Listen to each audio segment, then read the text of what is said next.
Bonjour, contente d'avoir ces instants avec toi aujourd'hui.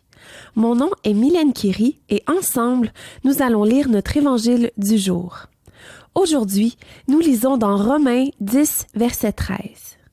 En effet, il est dit « Quiconque fera appel au Seigneur sera sauvé ».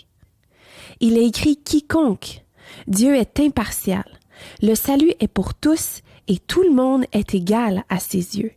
Il ne fait pas de différence ou de préférence. Alors si tu écoutes cet évangile aujourd'hui et que tu te dis « Je ne crois pas que ça m'inclut à cause de ce que j'ai fait, ce que je suis ou peut-être ce que j'ai été », je veux te dire que oui, le salut est pour toi aussi. La seule chose à faire est de faire appel à lui, là où tu es présentement. Il n'y a pas de moment ou de lieu précis pour faire appel au Seigneur et pour recevoir le salut.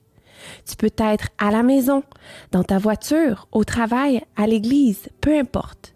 Le salut ne se trouve pas dans un lieu, mais dans le nom qui est au-dessus de tout nom, et nous y avons accès n'importe quand. C'est la beauté de la grandeur du Dieu que l'on sert. Peut-être que tu m'écoutes et que tu te dis « Je veux bien être sauvé, mais qu'est-ce que ça signifie? » En toute simplicité, être sauvé veut dire accepter Jésus comme Seigneur et Sauveur de notre vie. C'est comprendre que sans lui, notre vie n'a pas de sens. C'est de reconnaître qu'il est mort sur la croix et qu'il a porté le poids de tous nos péchés pour que nous puissions avoir une vie pleine et libre.